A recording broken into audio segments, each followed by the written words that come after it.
Hello friends, स्वागत है आपका अपने YouTube channel the front warrior में। फ्रेंड्स, हम लोग जो लेखपाल के लिए ग्रामीण परिवेश पढ़ रहे हैं उसका आज चौथा पार्ट है। 3 पार्ट में हम लोग पढ़े थे और कल पढ़े थे कि जो प्रमुख फसलें हैं उसमें प्रमुख रोग कौन कौन से हैं। तो चलिए आज शुरू करते हैं। अगला टॉपिक है भारत में कृषि से संबंधित संस्था, कि भारत में जो संस्थाएँ हैं कृषि से संबंधित उसके बारे में आज पढ़ेंगे फ्रेंड्स। तो चलिए देखते हैं। उसमें पहला है शिमला में है केंद्रीय आलू अनुसंधान संस्थान। क्या केंद्रीय आलू अनुसंधान संस्थान शिमला में है, और शिमला ये पड़ता है हिमाचल प्रदेश में। फ्रेंड्स, दूसरा देखिए, इसमें मैप से ही देखना है। इसमें जो हरियाणा है, हरियाणा में एक पड़ता है विपणन एवं निरीक्षण निदेशालय फरीदाबाद में, और एक है राष्ट्रीय डेयरी अनुसंधान संस्थान, यह हरियाणा के करनाल में है। ठीक फ्रेंड्स, आगे आता है यहाँ नीचे दिल्ली। तो दिल्ली में ICAR मतलब भारतीय कृषि अनुसंधान परिषद और राष्ट्रीय मांस एवं पौड़ी बोर्ड, केंद्रीय सब्जी अनुसंधान बनास जो कि उत्तर प्रदेश में है। फ्रेंड्स, इसमें देखिए और आगे है, इसमें राजस्थान में है। राजस्थान में चौधरी चरण सिंह राष्ट्रीय कृषि अनुसंधान संस्थान जयपुर और केंद्रीय शुष्क बागवानी संस्थान बीकानेर। ठीक फ्रेंड्स, और उत्तर प्रदेश के में है भारतीय दलहन अनुसंधान संस्थान कानपुर और भारतीय गन्ना अनुसंधान संस्थान लखनऊ, और एक है केंद्रीय सब्जी अनुसंधान संस्थान बनारस। ठीक फ्रेंड्स, और आगे है इधर पश्चिम बंगाल में एक है, पश्चिम बंगाल में है चाय बोर्ड एवं जूट बोर्ड जो कि पश्चिम बंगाल के कोलकाता में है। अब आगे दक्षिण में और बात करते हैं फ्रेंड्स।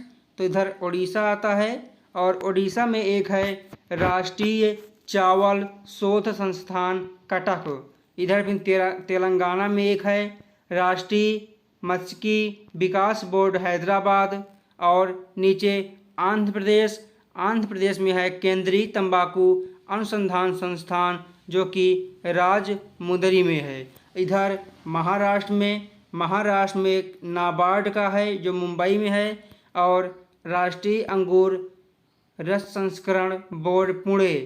इधर कर्नाटक में एक है कॉफ़ी बोर्ड बंगलुरु, और नीचे बात करें केरल आता है फ्रेंड्स, और केरल में है रबड़ बोर्ड जो कि कोट्टायम में है, और दूसरा मसाला बोर्ड जो कि कोच्चि में है, और तीसरा है केंद्रीय नारियल अनुसंधान संस्थान। फ्रेंड्स, ये सब संस्थानें मैप के द्वारा याद करना पड़ेगा। देख लीजिए फ्रेंड्स, इसका स्क्रीनशॉट ले लीजिएगा। तो चलिए फ्रेंड्स, अब आगे चलते हैं। आगे है भारत की प्रमुख क्रांतियाँ। तो देखिए फ्रेंड्स, नंबर 1 है नीली क्रांति, ब्लू रिवॉल्यूशन। नीली क्रांति मत्स्य पालन के लिए है, पीली क्रांति तिलहन के लिए, भूरी क्रांति उर्वरक के लिए, हरित क्रांति खाद्यान्न के उत्पादन के लिए, खाकी क्रांति चमड़ा उत्पादन के लिए, गुलाबी क्रांति झींगा मछली के उत्पादन के लिए, और श्वेत क्रांति दुग्ध उत्पादन के लिए। ठीक फ्रेंड्स, आगे है इसमें रजत क्रांति है। रजत क्रांति कुक्कुट या अंडा उत्पादन के लिए है। कृष्ण क्रांति पेट्रोलियम उत्पादन के लिए, स्वर्ण क्रांति बागवानी के लिए, लाल क्रांति मांस एवं टमाटर उत्पादन के लिए, गोल क्रांति आलू उत्पादन के लिए, सदाबहार क्रांति समग्र कृषि विकास के लिए, स्वर्ण रेखा क्रांति जूट के लिए, और रजत रेखा क्रांति कपास के लिए। फ्रेंड्स, ये सब क्रांतियाँ बहुत ही इम्पॉर्टेंट है, एक बार इसका भी स्क्रीनशॉट आप लोग ले लीजिएगा। तो चलिए फ्रेंड्स, अब आगे चलते हैं। आगे है उत्तर प्रदेश की कृषि। अब उत्तर प्रदेश की कृषि के बारे में पढ़ना है फ्रेंड्स। तो देखिए, इसका पहला टॉपिक है, देखिए फ्रेंड्स, इसका पहला टॉपिक है कि उत्तर प्रदेश को 9 कृषि जलवायु प्रदेश में विभाजित किया गया है। ठीक फ्रेंड्स, उत्तर प्रदेश को 9 कृषि जलवायु प्रदेश में विभाजित किया गया है। दूसरा पॉइंट है इसमें कि उत्तर प्रदेश राज्य के कुल कर्मकारों में कृषि कर्मकारों का योगदान 59.3% है। ठीक फ्रेंड्स, और तीसरा टॉपिक है इसमें का कि राज्य अर्थव्यवस्था में कृषि एवं संबद्ध क्षेत्र का भाग 25.2% है। अगला है कुल खाद्यान्न गेहूं, गन्ना, आलू, मसूर, हल्दी, पिपरमेंट, कुल पशुपालन, दुग्ध उत्पादन, आम एवं आंवला उत्पादन में उत्तर प्रदेश प्रथम स्थान पर है। ठीक फ्रेंड्स, किसमें तो देखिए गेहूं में, गन्ना में, आलू में, मसूर में, हल्दी में, पिपरमेंट में, पशुधन में, दुग्ध उत्पादन में, आम में, आंवला में, इस सब में उत्तर प्रदेश पहले स्थान पर है। आगे देखते हैं। आगे रेल मार्ग, जो रेल मार्ग की कुल लंबाई है यह राष्ट्रीय राजमार्ग की कुल लंबाई, जनसंख्या, बैंक शाखाएं, डाकघर, समाचार पत्र में उत्तर प्रदेश प्रथम स्थान है। कहाँ इसमें भी है तो इसमें रेल मार्ग की कुल लंबाई में, राष्ट्रीय राजमार्ग की कुल लंबाई में, जनसंख्या में, बैंक शाखाएं में, डाकघर में, समाचार पत्र में, इन सब में भी यूपी जो है प्रथम स्थान पर है। ठीक फ्रेंड्स, आगे है इसमें है आगे कि उत्तर प्रदेश को 20 पारिस्थितिकीय जोन में बांटा गया है, इकोलॉजिकल जोन। और दूसरा इसका अगला टॉपिक है कि प्रदेश की मृदा को 8 समूहों में बांटा गया है। अगला है प्रदेश में औसत जोत का आकार 0.73 हेक्टेयर है। ठीक फ्रेंड्स, अगला है उत्तर प्रदेश में कृषि को अर्थव्यवस्था की मेरुदंड या रीढ़ कहा जाता है। ये भी बहुत इम्पोर्टेंट है फ्रेंड्स कि उत्तर प्रदेश में कृषि को अर्थव्यवस्था की मेरुदंड या रीढ़ कहा जाता है। अगला है कि 2014-15 में फसल गहनता 157.53% जो राष्ट्रीय औसत से अधिक है। ठीक फ्रेंड्स, अगला है कि इसमें अगला टॉपिक है जो है कि राष्ट्रीय लेवल पर फसल गहनता 142% है। अगला है कि नई कृषि नीति 2013 में बनी थी उसके अनुसार 8 फरवरी 2013 को मजदूरी मिली। अब इसमें भी 4 पॉइंट है फ्रेंड्स। तो नंबर 1 है कृषि क्षेत्र में 5.1% की उच्च वृद्धि दर प्राप्त होना। दूसरा है गैर परंपरागत ऊर्जा स्रोतों को बढ़ावा देना, निजी क्षेत्र की सहभागिता सुनिश्चित करना। चौथा है कृषि आधारित उद्योगों को बढ़ावा देकर कृषक मजदूरों को आत्मनिर्भर बनाना तथा कृषि पर निर्भरता कम करना। ठीक फ्रेंड्स, ये इसका नई कृषि का नीति था ये सब। अब अगला है राज्य की प्रमुख फसल क्या है। तो उत्तर प्रदेश राज्य की प्रमुख फसल गेहूं है।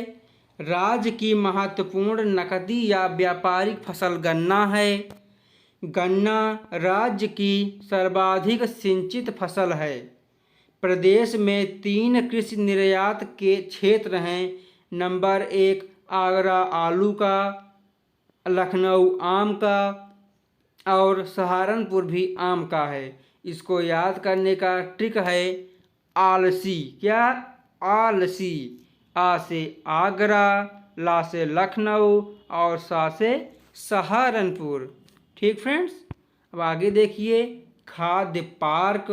तो नोएडा में खाद्य पार्क है।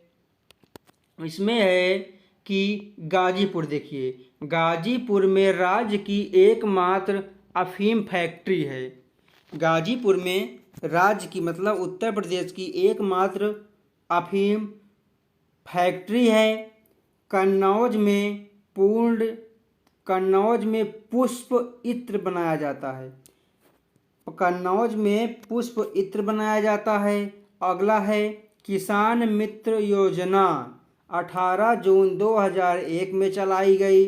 किसान बही योजना 1992 ईस्वी में।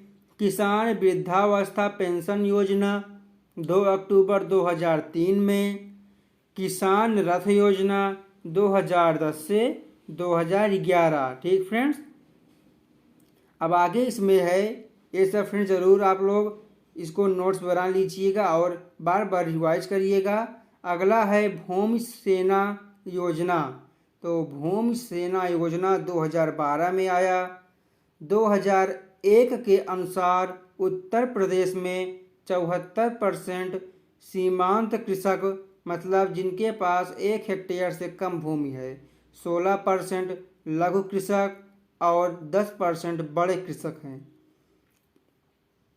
ठीक फ्रेंड्स, अब अगला इसमें है कि प्रदेश में सबसे बड़ी नहरें रायबरेली में हैं।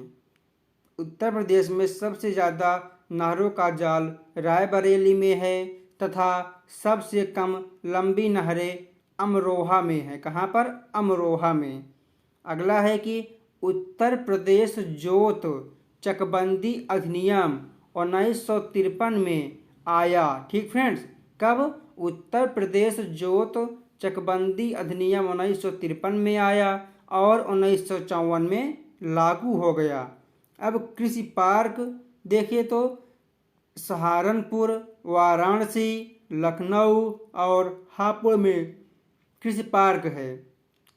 इसका याद करने का ट्रिक क्या है? सवाल है कृषि पार्क का। किसका सवाल है? कृषि पार्क का। तो सा से हो गया सहारनपुर, वा से वाराणसी, ला से लखनऊ और हा से हापुड़। ठीक फ्रेंड्स, अब अगला देखिए। आशा करता हूँ कि आप लोग पूरा वीडियो देखिएगा और शेयर भी करिएगा, साथ साथ लाइक सब्सक्राइब तथा बेल आइकन भी दबाइएगा। तो चलिए फ्रेंड्स आगे देखिए। आगे है पशु चिकित्सा पाली क्लिनिक। ये कहाँ पर है? तो यह गोरखपुर में है, मुजफ्फरनगर में है, लखनऊ में है, बड़ौद यानी बागपत में, सैफई मतलब इटावा में और उत्तर प्रदेश में उगाई गई फसलों में मूंग की अवधि सबसे कम होती है। यह नोट में है। ठीक फ्रेंड्स, यह नोट में है कि उत्तर प्रदेश में उगाई गई फसलों में मूंग की अवधि सबसे कम होती है। अब अगला आता है पशुपालन एवं डेयरी पालन। इसको चलिए देखते हैं। तो पशुपालन एवं डेयरी पालन में नंबर 1 है पशुपालन एनिमल हस्बेंड्री। ठीक फ्रेंड्स, इसमें है कि पशुपालन कृषि विज्ञान के अंतर्गत एक शाखा है। पशुपालन क्या है?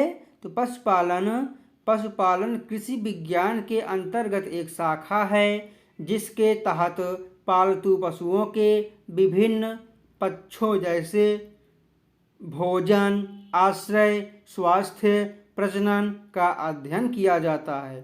ठीक फ्रेंड्स, अब अगला है आगे इसी में कि भारत में पशुपालन का अर्थव्यवस्था में महत्वपूर्ण योगदान है। क्यों? एवं भारत पशुधन के मामले में विश्व में अग्रणी स्थान रखता है। अगला है कि 19वीं राष्ट्रीय पशुगणना 2012 के अनुसार भारत में पशुओं की सर्वाधिक संख्या क्रमशः नंबर 1 उत्तर प्रदेश, 2 राजस्थान, तीसरा आंध्र प्रदेश का स्थान आता है। अब आगे बात करते हैं भारत में भैंस एवं गायों की नस्लें कि भारत में कौन कौन सी भैंस और कौन कौन सी गायों के नस्लें पाई जाती हैं। तो देखिए फ्रेंड्स, भैंस में मुर्रा होती हैं और भदावरी, भदावरी जो है इसके दूध में क्रीम की मात्रा कम होती है। किसमें? भदावरी जो भैंस होती है इसके दूध में क्रीम की मात्रा अधिक होती है। ठीक फ्रेंड्स, अब आगे है नागपुरी और है फिर सुरती, अगला है मोहसाना और अगला है नीली रावी। ये सब भैंस की प्रजातियां हैं, नस्लें की। अब है गाय की, तो गाय में एक है गिरी। क्या है गाय में? गाय में है गिरी। अगला है साहीवाल, तो साहीवाल जो गाय है वह 20 से 25 लीटर दूध देती है। तीसरा है राठी, चौथा है रेड सिंधी, पांचवा है हरियाणा की गाय। अब देखिए पशुपालन हो गया, बात करते हैं डेयरी विकास, डेयरी डेवलपमेंट की। इसमें है कि डेयरी फार्मिंग के अंतर्गत दूध के उत्पादन एवं प्रसंस्करण का कार्य किया जाता है, जिसमें प्रमुख रूप से गायों, भैंसों, बकरियों आदि के दूध को शामिल किया जाता है। ठीक फ्रेंड्स, डेयरी फार्मिंग में होता है सब। अगला है कि विश्व में दूध उत्पादन में भारत प्रथम स्थान पर है और दूसरे स्थान पर अमेरिका है। विश्व में दूध उत्पादन में भारत प्रथम स्थान पर और अमेरिका दूसरे स्थान पर है। ठीक फ्रेंड्स, अगला है भारत में उत्तर प्रदेश दूध उत्पादन में प्रथम स्थान पर है। इसको पढ़ लिए। यहाँ था कि भारत विश्व में प्रथम स्थान पर है और राज्यों की बात करें तो उत्तर प्रदेश प्रथम स्थान पर है। आगे है राष्ट्रीय डेयरी विकास बोर्ड NDDB एवं विश्व बैंक के सहयोग से राष्ट्रीय डेयरी योजना चलाई जा रही है। ठीक फ्रेंड्स, जिसके अंतर्गत दूध उत्पादन का लक्ष्य 2021 से 22 तक सालाना 18 करोड़ टन करने का रखा गया है। ओके फ्रेंड्स, देखिए आगे है कि ये जो श्रेय किसको जाता है, तो डॉक्टर वर्गीज कुरियन को भारत में श्वेत क्रांति का जनक माना जाता है। किसको? डॉक्टर वर्गीज कुरियन को। अगला है श्वेत क्रांति को समर्थन करने हेतु 1970 में ऑपरेशन फ्लड, क्या? ऑपरेशन फ्लड कार्यक्रम की शुरुआत राष्ट्रीय डेयरी विकास बोर्ड NDDB द्वारा की गई। आगे है राष्ट्रीय डेयरी विकास बोर्ड की स्थापना 1965 ईस्वी में आणंद, गुजरात में की गई। अगला है कि राष्ट्रीय डेयरी NDRI अनुसंधान संस्थान कहाँ पर है, तो यह करनाल में है। ठीक फ्रेंड्स, अब आगे बात करते हैं भारत की नहरें, सिंचाई एवं नहरें के बारे में। देखिए सिंचाई के स्रोत कौन कौन से हैं, तो भारत में 2 प्रकार के सिंचाई के स्रोत हैं। एक भूमिगत जल, भूमिगत जल में कुआं और नलकूप आते हैं। धरातली जल में तालाब एवं नहरें आती हैं। ठीक फ्रेंड्स, अब देखिए आगे है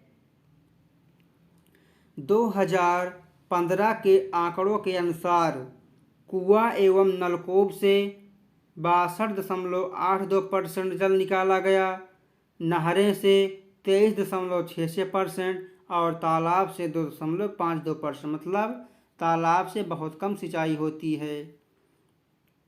आगे है योजना आयोग ने सिंचाई साधनों संबंधी योजनाओं को 3 वर्गों में बांटा है। कितने वर्गों में? तो योजना आयोग ने सिंचाई साधनों संबंधी योजनाओं को 3 वर्गों में बांटा है। नंबर 1 बृहद योजनाएं। कौन सी? बृहद योजनाएं। इसमें वे परियोजनाएं शामिल की जाती हैं जिनके अंतर्गत 10,000 हेक्टेयर से अधिक कृषि योग्य भूमि हो। इस वर्ग में नहरें एवं बहुउद्देशीय योजनाएं सम्मिलित हैं। ठीक फ्रेंड्स, अब आगे इसमें है मध्यम सिंचाई। कौन सी? मध्यम सिंचाई योजनाएं।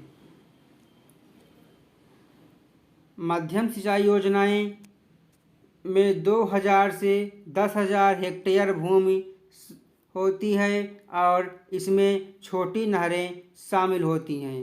अगला है लघु सिंचाई योजनाएं। इसमें 2000 या इससे कम कुआं, नलकूप, ड्रिप सिंचाई एवं तालाब शामिल हैं, जो कि 62% हैं। ठीक फ्रेंड्स, अब आगे देखिए, ध्यान से पढ़िए इसको। अब आगे बात करते हैं किस क्षेत्र में सिंचाई की व्यवस्था अच्छी है। तो सर्वाधिक सिंचित क्षेत्रफल वाला अगर राज्य बात करें तो नंबर 1 पर उत्तर प्रदेश, 2 पर मध्य प्रदेश और 3 पर राजस्थान है। और अगर कुल क्षेत्रफल के परसेंट की दृष्टि से सर्वाधिक सिंचित क्षेत्रफल देखें तो नंबर 1 हरियाणा, 2 उत्तर प्रदेश और 3 मध्य प्रदेश का आता है। अगला है, फिर सब इसमें अगला देखिए आपका, अगला है कि शीर्ष नहर। तो शीर्ष नहर सिंचित नहर यह उत्तर प्रदेश में है। सर्वाधिक नलकूप सिंचित नहर भी उत्तर प्रदेश में है। सर्वाधिक तालाब सिंचाई वाले राज्य देखें तो इसकी किस राज्य में सबसे ज़्यादा तालाब से सिंचाई होती है। तो पहला स्थान आता है तमिलनाडु का, दूसरा ओडिशा का और तीसरा आंध्र प्रदेश का आता है। ठीक फ्रेंड्स, अब नोट देख लीजिए। नोट में है कि प्रायद्वीपीय भारत में सिंचाई का प्रमुख साधन तालाब है। प्रायद्वीपीय भारत मतलब ये आपका दक्षिण भारत जो है, यहाँ सिंचाई का प्रमुख साधन तालाब है। अगला है जवाहरलाल नेहरू। कौन? जवाहरलाल नेहरू, जो भारत के प्रथम प्रधानमंत्री थे। उन्होंने बहुउद्देशीय परियोजनाओं को आधुनिक भारत का मंदिर कहा है। ठीक फ्रेंड्स, और आगे है भारत की सबसे पुरानी विद्युत परियोजना सिद्धयोग या सिद्धावा 1897 ईस्वी में दार्जिलिंग में बना था। अगला है इंदिरा गांधी नहर या राजस्थान नहर, जो कि हरिके बैराज से निकाली गई है, भारत की सबसे लंबी नहर है। ठीक फ्रेंड्स, अब इसमें अगला है कि ये जो इंदिरा गांधी नहर निकली या पश्चिमी राजस्थान को ज़्यादा फायदा पहुंचाती है। आगे इसमें है कि पश्चिमी यमुना नहर का निर्माण, पश्चिमी जो यमुना नहर है उसका निर्माण 14वीं शताब्दी में कराया गया। पंचेश्वर परियोजना काली नदी, शारदा नदी जिसे कहते हैं, और भारत नेपाल सीमा पर है। अगला है अंतर्राष्ट्रीय नदी जल विवाद अधिनियम 1956 ईस्वी में पारित किया गया। ठीक फ्रेंड्स, अब इसमें अगला देखिए। इसमें अगला है माला नहर तंत्र को कैप्टन दिनसा जे दस्तूर ने प्रस्तावित किया था। आगे है नदी जोड़ने का सर्वप्रथम विचार विश्वेश्वरैया ने दिया था। कौन? विश्वेश्वरैया ने। आगे है हरक्का बैराज का निर्माण 1975 ईस्वी में हुगली नदी में सिल्ट के जमाव को रोकने के लिए किया गया। ठीक फ्रेंड्स, आगे है मंगलम सिंचाई परियोजना केरल में भारतपुजा नदी पर स्थित है। और हरियाली योजना 2003 का संबंध जल प्रबंधन से है। यह योजना बंजर भूमि के लिए चलाई गई। ठीक फ्रेंड्स, यह योजना बंजर भूमि के लिए चलाई गई थी। फ्रेंड्स, बस आज के लिए इतना ही। अब कल पढ़ेंगे उत्तर प्रदेश में सिंचाई के बारे में। फ्रेंड्स, तो चलिए आज के लिए इतना ही। आप लोग चैनल को लाइक, सब्सक्राइब, शेयर करिएगा और बेल आइकन दबाइएगा, ताकि अगला वीडियो का नोटिफिकेशन सबसे पहले आप लोगों के पास पहुँचे। धन्यवाद दोस्तों, आपका दिन शुभ हो।